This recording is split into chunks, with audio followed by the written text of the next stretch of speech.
Assalamualaikum warahmatullahi wabarakatuh.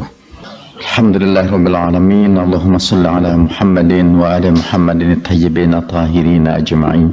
Buat jauh Pak, di dalam lubuk hati kita itu ada kerinduan untuk mengidolakan seseorang, untuk mencintai seseorang dengan kecintaan yang luar biasa. Kalau kecintaan yang merupakan fitrah itu tidak kita salurkan dengan cara yang baik, maka akhirnya kecintaan itu akan keluar juga, tapi dalam bentuk kecintaan kepada selebriti, kecintaan kepada para bintang film, kecintaan kepada para pemain rock.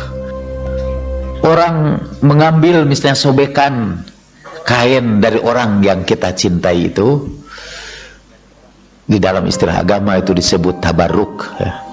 Mengambil berkah dari apa yang pernah disentuh oleh orang-orang yang kita cintai. Nah, anehnya sebagian kaum muslimin tidak menganggap itu orang-orang yang berebutan tanda tangan Michael Jackson, atau mungkin mau membeli salah satu serpihan dari kulit Michael Jackson yang copot, mereka mau bayar dengan harga yang mahal. Kita sebut mereka itu musyrik. Tidak, kita akan menyebut itu kegilaan seorang pecinta. Dan pecinta itu sampai begitu.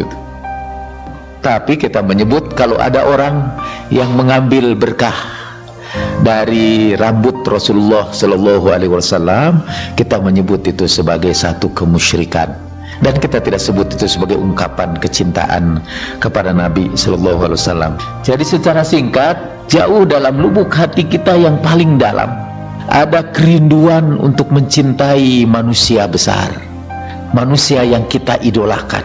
Dan kalau kerinduan yang fitriah ini kita musyrikkan, maka orang akan tetap memilih seseorang yang dirindukannya, seseorang yang dicintainya.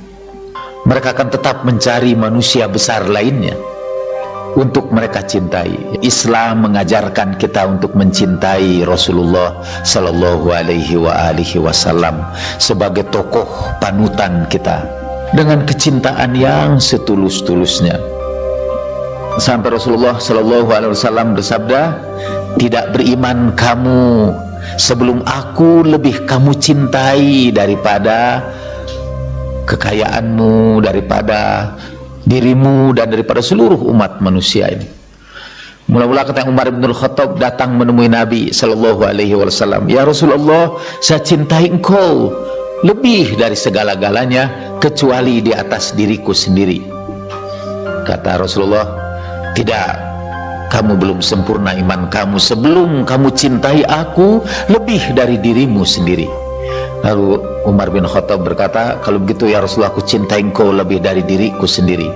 Dan Rasulullah waktu itu berkata, dalam hadis yang diriwayatkan oleh Bukhari, fal'ana ya Umar, kalau begitu engkau sudah benar itu iman kamu sekarang, hei Umar. Kalau kita sudah mencintai Rasulullah lebih dari diri kita sendiri. Saya saksikan kecintaan yang tulus kepada Rasulullah itu justru lahir dari orang-orang yang sederhana lah, orang-orang yang awam. Mereka juga tidak mengenal sejarah Nabi itu kecuali sayup-sayup yang mereka dengar dari para ustadznya. Di sini ada kan perempuan Madura yang mengumpulkan lembar demi lembar dedaunan di halaman masjid sambil membaca sholawat kepada Nabi Shallallahu Alaihi Wasallam, karena ia berharap seluruh dedaunan itu nanti menjadi saksi pada alam barzah nanti tentang kecintaan dia kepada Nabi yang mulia. Karena si perempuan itu merasa bahwa tanpa bantuan Rasulullah Shallallahu Alaihi Wasallam dia tidak akan selamat baik di dunia maupun di akhirat nanti. Bahwa tanpa kasih sayang Nabi kepadanya, amal-amalnya tidak cukup untuk menyelamatkan dia dalam kehidupan dunia dan akhirat itu. Dan itu seorang perempuan Madura, itu real life situation ya. Atau tentang sahabat saya Mas Darwan, istrinya masih hidup, Bapak bisa tanya, yang di saat-saat terakhir di rumah sakit dalam keadaan kabel-kabel infus memenuhi tubuhnya, dia membisikkan sesuatu kepada istrinya, jangan lupa bulan ini bulan Maulid, adakan selamatan buat Kangjeng Nabi Sallallahu Alaihi Wasallam.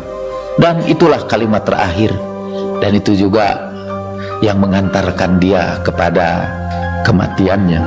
Saya terharu itu menyaksikan peristiwa itu. Kok bisa orang-orang awam mencintai Rasulullah dengan kecintaan yang tulus seperti itu? Itu apa manfaat dari kecintaan kita kepada Rasulullah sallallahu alaihi wasallam? Oke, yang pertama adalah kecintaan Allah Subhanahu wa taala. Dengan singkat saja di dalam Al-Qur'an disebutkan, in kuntum tuhibbunallah fattabi'uni. Katakan oleh kamu Muhammad, jika kamu mencintai Allah, maka ikutilah aku. Kalau kita ingin memperoleh kecintaan dari Allah, kita harus mencintai orang-orang yang dicintai Allah Subhanahu wa taala. Dan makhluk yang paling dicintai Allah Subhanahu wa taala adalah Rasulullah sallallahu alaihi wasallam. Karena itu di dalam tasawuf tidak bisa kita menempuh perjalanan mendekatkan diri kita kepada Allah tanpa mencintai Rasulullah sallallahu alaihi wasallam. Al-Quran itu sebuah abstraksi itu Pak. Al-Quran itu abstrak.